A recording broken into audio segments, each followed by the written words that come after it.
When we went down, there were 12 ways that you could go into Cuba. And only one of those 12 were you allowed to go on your own. So we went on a people-to-people. And I have my plane ticket. The only thing that we had to do to say that we were doing people-to-people was just before we got on the plane, the boarding pass in Charlotte, we paid $100, and you got this little Cuba, there was this little like podium here, right next to the boarding gate, and you went over it, and these were Cuban people, and you paid them $100, and they stamped it red that said Cuba ready. And then you went over here and you got on the plane, and that's all you needed. So that you didn't have to jump any hoops or do any paperwork. That was it. So our people to people. Now if you want to go to Cuba, there is a way to go, and it's called Support for the Cuban People. You're allowed to go. That is one of the 12 categories that still is allowable for you to go without a tour group. You have to stay at Casa Particulars, I'll explain that. You can't stay at any hotels, you have to eat at local restaurants and support local businesses. And there is a website, Via Hero, if you're interested in doing this, it's VIA Hero, H-E-R-O, and they're a unique website where they help people go traveling places without tour guides or travel agents. And this is a list, so you can go as of November 9th when President Trump shut down our ability to go to Cuba.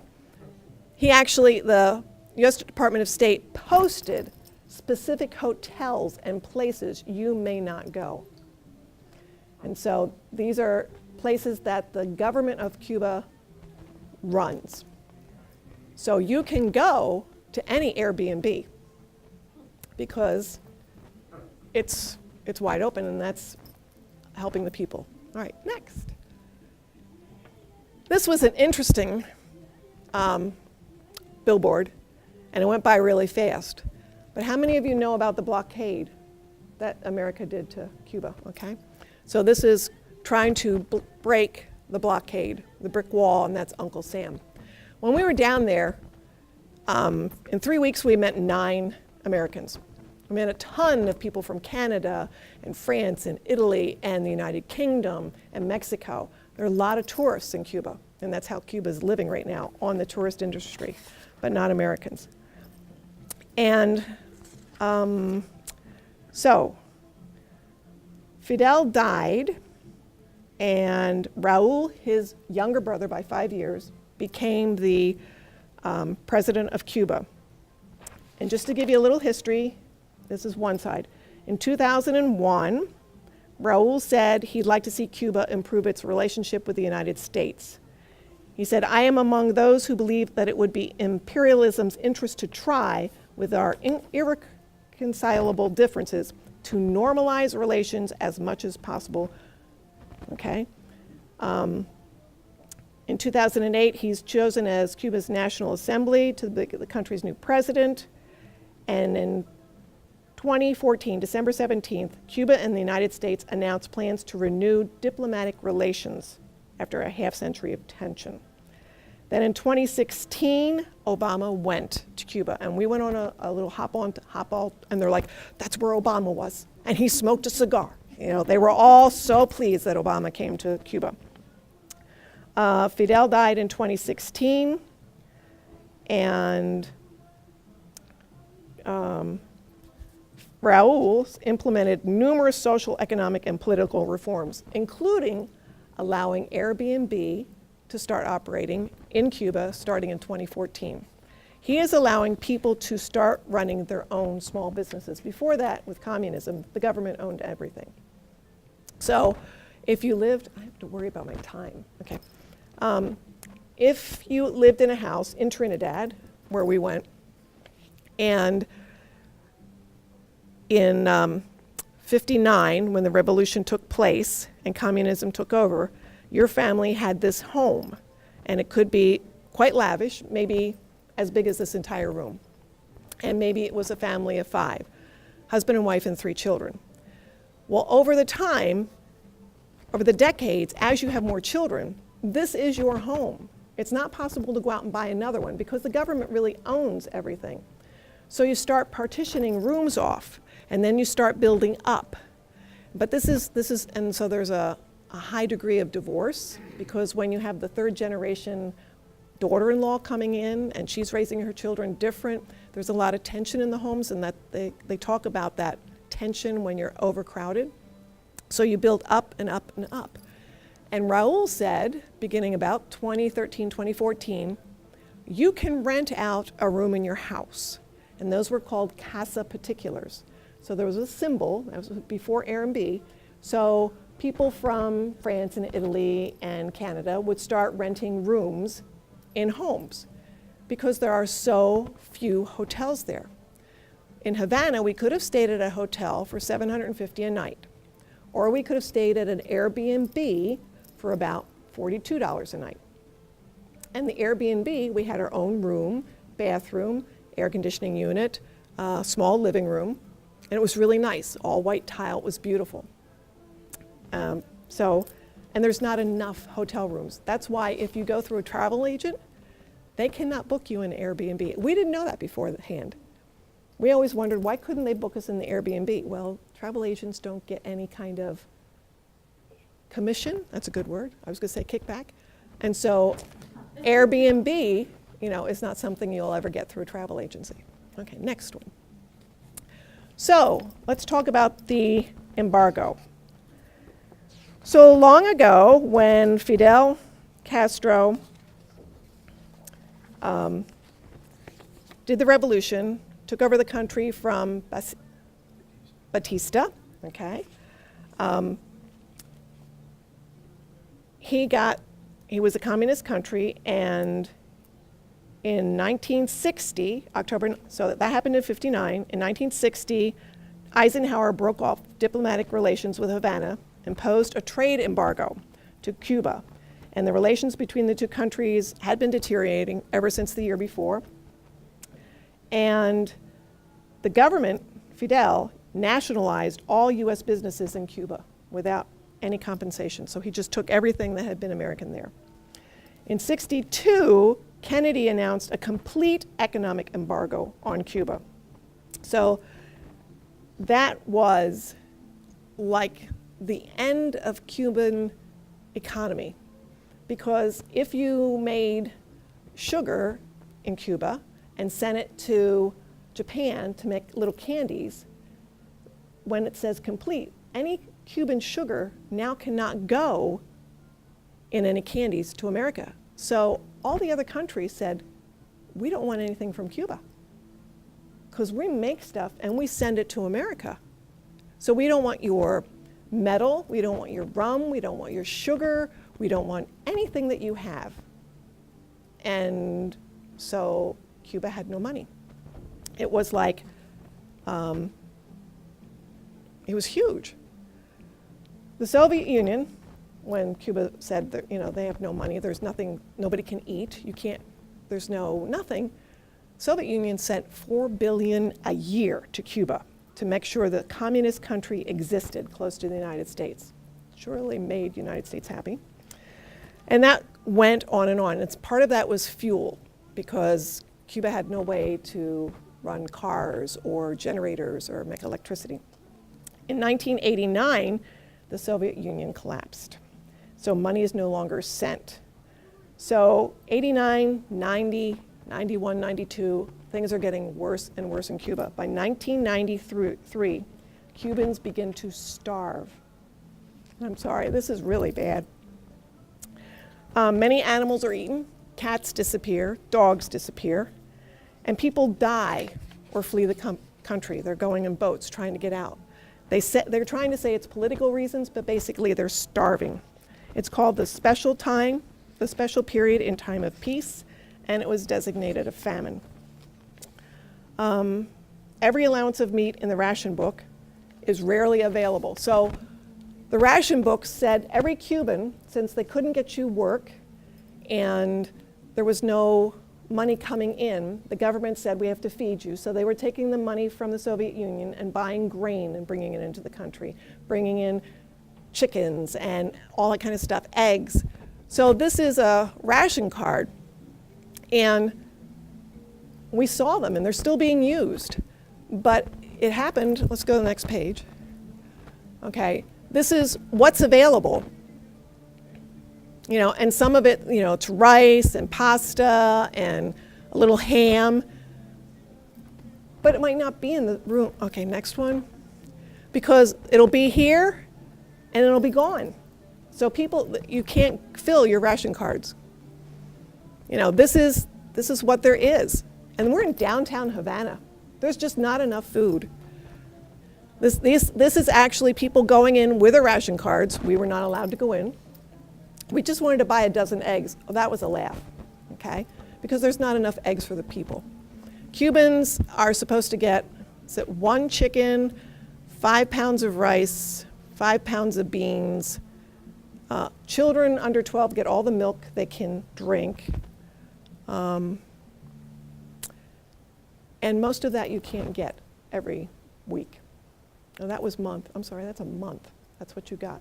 So there's a lot of black market. There's trying to use tourisms and get tips, give rides. That's why the cars are so trying to get, because tourism is the only thing that pays. Next.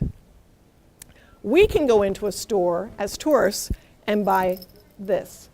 And this is with a CUC, a C-U-C. So there's tourist money, and then there's Cuban money. And so a CUC is about the same as the US dollar, sort of based on it.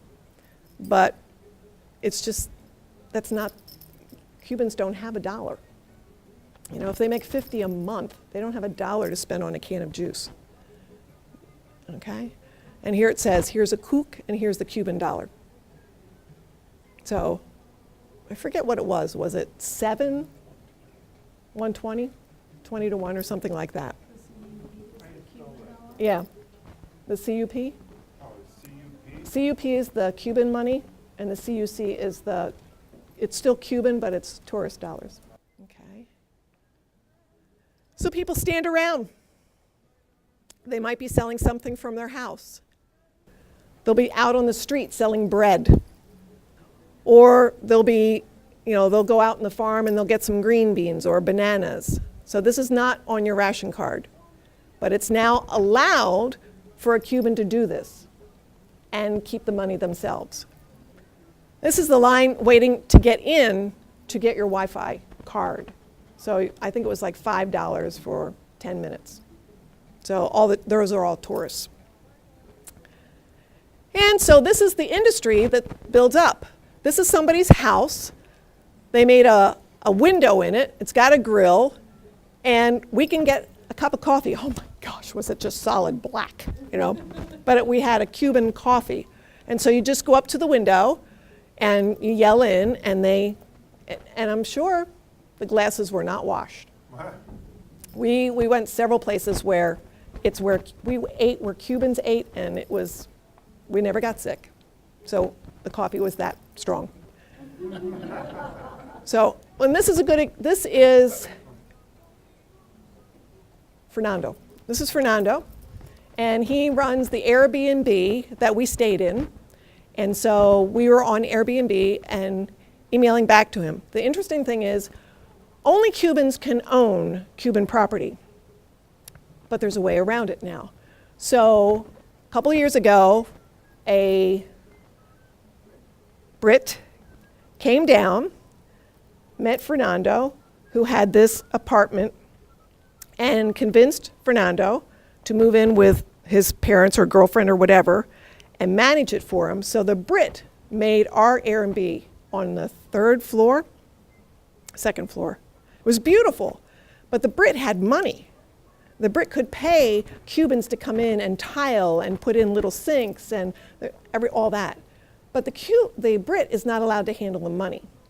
So all the Airbnb stuff has to go through Fernando, and then Fernando gets a commission and sends the money to the Brit. And I think it's probably all through PayPal.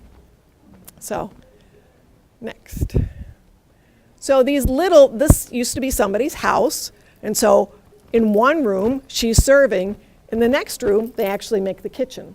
So you can walk in off the street and buy coffee. And this is not where the tourists are eating. And you can get a Cuban sandwich, which it's not the most interesting food in the world because they don't have money for spices. Okay. All right. You come on a street, and this was on a major drag, or major street. You could walk, there's a little sign. I said to Andy, let's go. It's upstairs. We'll go find a restaurant. So somebody took their upstairs apartment and made this nice restaurant, and it's on this street. So there's no big sign that says it's a restaurant. You just have to walk along and look. Okay. And so we're walking down. So you walk way up, and this is the meal we got. So it's really basic. This is not fancy fare. But the fruit is amazing. The fruit is just great. And this is our typical breakfast at our Airbnb that we stayed with a lady. We went to small coastal towns that were just beautiful, fairly deserted. Their architecture is beautiful. Their tile work is amazing, but all of it dates to about 1940 and 50. Again, beautiful clubhouse for the rich, same thing, another clubhouse for the rich. When we stayed at this Airbnb, what was the son's name? Sophia was the mother, and her son, this is the living room. So at night he has to bring in his motorcycle because there's no place to park on the street because your house goes right up to the street. So he brings it in every night. It was interesting. Most people ride bikes, although you do see an occasional Mercedes. All right, this is what I talked about building up. So they're now building up, more building up, more building up. This is how beautiful it can look, and they're still building, they're booming right now. You know, when Obama went down there, everybody was like, we've got to go, we've got to build. Okay, but this is, this is how the people get to work, to the hotels. This is what the tourists ride. And this is how bad you worry about the electrical system. They're building, this is in downtown Havana. This is a door. This is right to the street, and that's why this is the symbol, that's a Casa Particular that you can rent, and they have the door open so you can see. It's absolutely gorgeous. It's just beautiful. That's gorgeous. So they are really doing a fantastic job of bringing back some of the beautiful homes that you can stay in. It's just gorgeous. Because of the embargo, they don't have the money to buy new tractors, so the tractors can be 60 years old and cobbled together. This is where the locals eat, and as I said, there's these glasses here, and you just got lemonade and put it back on the tray. And then he cut bread for us and sandwich and cobbled it together and gave it to us. It was food. This is the Cuban bus. Yeah. This is actually walking up to our beautiful Airbnb, and that's what you have to be careful when you see the pictures. It looks gorgeous. It was a little scary getting to it. It's beautiful, but they are building like crazy, because when Raul let Airbnb come in, he also let Marriott come in and other places. You can go and see flamenco. Nightlife is amazing down there. They don't even begin dinner until 8 o'clock. So because there's not a lot of work, people take siestas in the middle of the day, people play board games, there's no gaming, there's no video systems, there's no television, because there's only like 1 or 2 stations. We watched, out in the resorts, we watched the Super Bowl from Canada. So we missed all the ads. It was all Canadian. But nightlife. But you have to wear sturdy shoes, because in old Havana and out in the small provinces, the roads are still cobblestone. It was fun at night. We had a great time. And this is tourists. The biggest problem I had there is I wear contacts, and I had cement dust all the time, because this is a street we actually had our Airbnb on. This is downtown Havana. And what they're doing is they're dumping stuff down. They get it into small bags and put it out for the garbage. because there's no big machinery to come in and rebuild your house. You do it wall by wall. And so they have these little tractors for the heavy stuff because they have to fit in these little streets. This is a new bus station that's coming. We were on this side of the fence. They're going to tear it apart and build a new bus station. This is my warning when you do, if you ever book on Airbnb any place in the United States or anywhere. This may look like the most beautiful picture on the internet. The inside might be gorgeous, but you need to use Google Earth and find out that this is on a street that's really a pit with sort of raw sewage running down and cow plops all over the place, no lights, and I'm a little worried about the electrical connections. So when you do Airbnb, which we do, I always have like 3 sites open so I can tell where it is in relationship to the bus terminal and everything else. Because everything has fallen apart in Havana, this is downtown Havana, this is really great places, there's not running water. So if you can stay, and we had friends that stayed in a really nice hotel that only had running water from like 4 to 8 in the afternoon, because they have to have a pumper truck stuck there to get water pressure so that the people can take showers. Otherwise, everybody has a cistern on the top, and it gets filled, and then each apartment is charged how much water they use. So here's a very nice building with its water truck. This is what they look like when they're not renovated and people are living there. It's hard. They have beautiful things that they've now created in the last 2 or 3 years and refurbished. This is great. This is a beautiful, beautiful new hotel. This is across the street. And so people are living there. This is what was across the street from that hotel.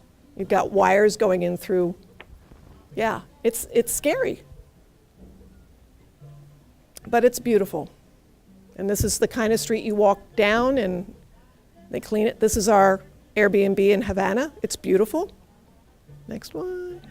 Bathroom. We had our own shower, our own bed, our own little balcony. But that was outside the door. So you're a little worried about your electrical. It worked all the time. People hang their clothes. We're in downtown. Again, what it looks like. Some of it's being redone. Some of it's still falling apart. Okay. Everybody loves Shay. He's handsome. He was killed, but he was just an amazing man. We're out in the country. They're still using oxen. Okay. Beautiful. You go way out. They're so proud of their plantations, their tobacco plantations. The man that makes tobacco. The government owns everything. They own your cattle, they own your tobacco, they own everything. So he harvests all of his tobacco. He's allowed to keep 20%. But then he tells us, because we're in a small group, that he keeps actually a little more because when the guys come to check on the tobacco crop, he doesn't show all of it to them. So it's that skimming, that black market that then he can sell and try and make some money. This is a typical town, not that tourists would go to. That's where we went. We went to a typical town. We went to a ballet in downtown Havana. It was beautiful. It was gorgeous. So there is the elite Cuban that goes and sees this thing. We paid like, I think $30. Cubans pay $3. There's the money, the difference. And is that it? That's it, good. So if you have more questions, it's great to go. It's cheap, it's safe. The bus systems for people who can afford it are great.